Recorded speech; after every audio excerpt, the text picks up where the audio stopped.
Hola, bienvenidos a nuestra última clase de la unidad 2. A lo largo de esta unidad estuvimos viendo algunos de los procesos transversales al proceso administrativo, como la información y sus sistemas, el entorno en que se desenvuelve una organización, el proceso de toma de decisiones para disminuir la incertidumbre, pero hoy, con todas estas herramientas en mano, estamos listos para abordar al proceso de negociación. Este proceso no solo es vital y necesario en cualquier organización o en cualquier universidad pública, sino en nuestra vida personal. Negociar es un arte que se puede aprender y se debe entrenar. En el mundo se negocia todos los días y no solamente hablamos de la negociación en el marco del desarrollo del proceso administrativo dentro de una organización, sino que, por ejemplo, una señora negocia con su esposo sobre dónde comer o con sus hijos respecto a la hora de dormir, por ejemplo. Entonces, la negociación se transforma en un medio básico para lograr lo que queremos de otros. Es una comunicación de doble vía para llegar a un acuerdo cuando dos personas comparten algunos intereses en común, pero que también tienen algunos intereses opuestos. La negociación, por lo tanto, es un proceso de mutua comunicación, encaminado a lograr un acuerdo. Como bien dijimos, en el mundo se negocia todos los días, pero esto no quiere decir que lo hagamos bien.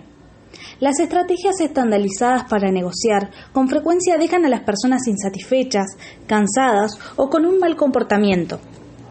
En lo cotidiano, vemos fácilmente dos maneras distintas de negociar. Una dura o rígida y otra suave. El negociador suave procura evitar conflictos personales y realiza concesiones con tal de llegar a un acuerdo. Este negociador quiere una solución amistosa, pero frecuentemente al finalizar el proceso se siente explotado y amargado. Por otro lado, tenemos al negociador duro, que se enfrenta a todas las situaciones como un duelo de voluntades, donde el que tome la decisión más importante y resista por un mayor tiempo en su posición es el que gana. Este negociador termina no solo exhausto de recursos y lastima a la otra parte. Hoy veremos que existen otros tipos de negociación vistos desde el punto de vista de la administración. Analizaremos la definición de Carlos Sapiola con respecto a la negociación. Él la define como un proceso dialéctico en el cual las partes que representan intereses discrepantes se comunican e interactúan influenciándose recíprocamente, para lo cual utilizan tanto el poder como la disposición que pueda existir de cada parte a someterse o subordinarse al proceso con el fin de arribar a un acuerdo mutuamente aceptado que configura desde entonces un objetivo común en cuyo logro las partes se comprometen. A raíz de la definición de negociación, se desprenden 5 elementos esenciales que se encuentran presentes en cualquier proceso de negociación. En primer lugar, tenemos a los actores, que son quienes negocian. Siempre se va a tratar de personas, por sí solas o asumiendo la representación de grupos u organizaciones. En segundo lugar, tenemos los intereses discrepantes o divergentes, que es el fundamento de la negociación. Las partes poseen posiciones opuestas con intereses que en principio son discrepantes. Por ejemplo, la negociación entre un empleado y un empleador. El empleador sostiene la posición de que el salario que le paga al empleado es el adecuado. Sin embargo, el empleado posee otra perspectiva u otro punto de vista, donde dice que quiere ganar más porque no le alcanza. El tercer elemento se trata de la influencia recíproca. Cada actor buscará sobreponer sus intereses, materializados en propuestas, sobre los de la otra parte y de esta forma afectar su comportamiento. Dentro de esta negociación entre empleado y empleador, un ejemplo de la influencia recíproca es la negociación salarial, en donde el sindicato demanda un incremento del 30% y la empresa estará dispuesta a pagar solo un 10%. El cuarto elemento es la búsqueda de un acuerdo, cuestión esencial para negociar y el objetivo de este proceso. Esta búsqueda de acuerdo se lleva a cabo mediante la comunicación. La comunicación manifiesta la voluntad de las partes de interactuar a fin de llegar a este acuerdo, y cada parte manifiesta lo que busca del proceso de negociación y cuál sería la mejor forma de llegar a este objetivo común. Es importante, y ya lo vimos en clases pasadas, que existen muchos tipos de comunicación. La comunicación no solo es la verbal, sino la no verbal. Y en este caso, en el proceso de negociación, es sumamente importante analizar la comunicación no verbal, ya que los gestos dirán más que las palabras. Por último, de nada vale llegar a un acuerdo si no existe el compromiso de las partes para respetar lo allí acordado. Veremos ahora las fases del proceso de negociación. En primer lugar, nos encontramos con la preparación. Esta es la etapa previa a la negociación propiamente dicha y es un tiempo que hay que emplear en buscar información y en definir nuestra posición. Es muy importante que definamos nuestra posición, pero seamos conscientes cuáles son nuestros intereses. Luego tenemos la segunda etapa, que es la etapa de desarrollo. Esta abarca desde que nos sentamos a la mesa de negociación hasta que finalizan las deliberaciones. Por último, tenemos la etapa de cierre, que justamente es la última etapa del proceso de negociación en donde ya hemos deliberado y hemos llegado o no a un acuerdo. Hablemos de los tipos de negociación. Por un lado tenemos la negociación distributiva, el ganar-perder. Este es un tipo de negociación estandarizado que nombramos al principio de esta clase, en donde existe una pobre o nula cooperación entre los negociadores. Lo que una de las partes gana, la otra lo pierde. Por otro lado, tenemos la negociación integrativa. En este tipo de negociación, los negociadores manifiestan deseos de ganancias mutuas y una alta cooperación. Se trata de un ganar-ganar. El objetivo es que ambas partes encuentren al resultado igualmente satisfactorio. Se tiende a dar importancia en la calidad de la relación entre actores, incluso puede conducir eventualmente a la modificación de objetivos particulares y de las respectivas prioridades para orientarlas hacia objetivos de interés común. Existe un tercer tipo de negociación, la negociación integrativa. El método de negociación, según principios desarrollados en el proyecto de negociación de Harvard, consiste en decidir los problemas según sus méritos, en lugar de decidirlos mediante un proceso de regateo centrado en lo que cada parte dice que va o no a hacer. Sugiere que se busquen ventajas mutuas siempre que sea posible y que cuando haya conflicto de intereses debe insistirse en que el resultado se base en algún criterio justo, independientemente de la voluntad de las partes. Este tipo de negociación nos trae una serie de bases fundamentales para llevarla a cabo. En principio, es no negociar en base a las posturas. Si cada uno se aferra a su posición, suelen producirse acuerdos insensatos e ineficientes, poniendo en peligro las relaciones. El negociador, mientras más aclara su posición y más la defiende contra los ataques, más se compromete con ella. Mientras más trate de convencer al otro de la imposibilidad de cambiar su posición inicial, la del negociador, más difícil será hacerlo. Su ego se identifica con su posición. En segundo lugar, nos encontramos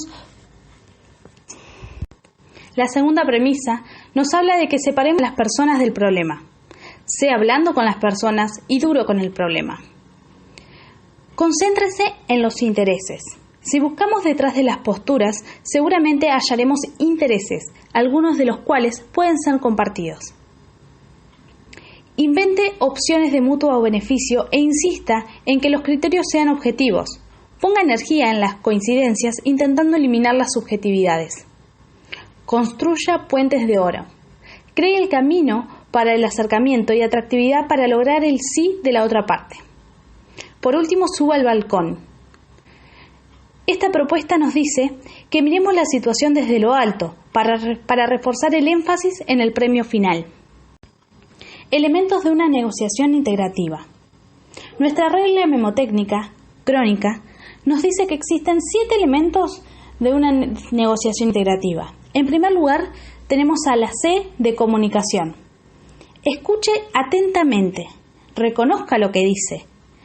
Hable con el fin de que se le entienda, sobre usted mismo, no sobre ellos y con un propósito. Cuando los demás factores son iguales, un resultado será mejor si se logra con eficiencia, sin perder el tiempo y esfuerzo. La negociación eficiente requiere de una efectiva comunicación bilateral. R. Relación. Una negociación habrá producido un mejor resultado en la medida en que las partes hayan mejorado su capacidad para trabajar colaborativamente. Debemos tener en cuenta que las negociaciones más importantes se hacen con las personas o instituciones con las cuales hemos negociado antes y negociaremos en un futuro. O de opciones. Es toda gama de posibilidades en que las partes pudieran llegar a un acuerdo. Nos referimos a las opciones que están o pudieran ponerse sobre la mesa de discusión. En general, un acuerdo es mejor si incorpora la mejor de muchas opciones. Tenemos el mejor acuerdo cuando no lo podemos mejorar sin perjudicar a alguna de las partes. N. Normativa para la legitimidad. Cuando los otros factores son iguales, un acuerdo es mejor en la medida en que cada parte le parece justo en comparación con alguna referencia externa, criterio o principio que vaya más allá de su simple voluntad de cualquiera de las partes. Algunas normas externas de imparcialidad incluyen al derecho internacional, el precedente, la práctica o la reciprocidad. Y intereses. Este es el término utilizado para definir aquello que alguien quiere. Detrás de las posiciones de las partes se encuentran sus necesidades, inquietudes, deseos, esperanzas y temores. Cuando los demás factores son iguales, un convenio es mejor en la medida que satisfaga los intereses de las partes. Podemos diferenciar la posición de los intereses en base a la teoría del iceberg. Supongamos que la punta del iceberg son las posiciones. Sin embargo, lo que no vemos son los intereses. Es todo el cuerpo del iceberg que suele ser muchísimo más grande que solo lo que se asoma por fuera del mar. C. Compromisos. Son planteamientos verbales o escritos que especifican lo que una parte hará o no hará. Pueden hacerse en el curso de una negociación. En general, un acuerdo será mejor en la medida en que las promesas hayan tenido planeamiento, estructuración y diseño para que sean prácticas, duraderas, de fácil comprensión y verificables. Por último, tenemos la A de alternativas. Constituyen las posibilidades para retirarse de que dispone cada parte si no llega a un acuerdo. Son aquellos que una parte u otra pueden practicar por cuenta propia sin necesidad de que la otra parte esté de acuerdo. En general, ninguna de las partes deberá convenir algo que sea peor que su propio man. Cuando hablamos de man, nos referimos a la mejor alternativa para negociar un acuerdo. Este man no es puesto arriba de la mesa de negociación, sino que es una alternativa propia. Es nuestra carta bajo la manga, con la que compararemos los resultados parciales o totales de toda negociación para decidir y percatarnos de nuestro éxito o nuestro fracaso. Hablemos un poco de las percepciones y las emociones. La definición de percepción nos dice que es la manera en que el cerebro de un organismo interpreta los estímulos sensoriales que recibe a través de los sentidos para formar una impresión consciente de la realidad física y de su entorno. Tenemos que tener en cuenta que estos estímulos van a afectar a la percepción, a las emociones y por lo tanto va a definir la posición de la otra parte. Cuando hablamos de estímulos, estoy hablando no solo de lo que provoca la comunicación verbal, sino también la no verbal, la postura, el tono de voz, la forma de discutir, el contexto en el cual estamos negociando, hasta los olores del lugar. Todo esto afecta la percepción y por lo tanto la posición de la otra parte. Es por ello que tenemos que tener en cuenta una serie de principios. En primer lugar, debemos ponernos en el lugar del otro. Luego, no debemos deducir sus intenciones con base a sus temores. Tampoco culpe a la otra parte por sus problemas. Comenten las mutuas percepciones. Busque oportunidades de ser inconsistente con sus percepciones y haga que sus propuestas sean conscientes con sus valores.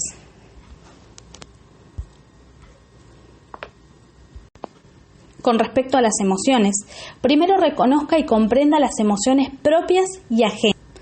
Procure que las emociones se hagan explícitas y reconózcalas como legítimas. Permita que la otra parte se desahogue y no reaccione ante un estallido emocional.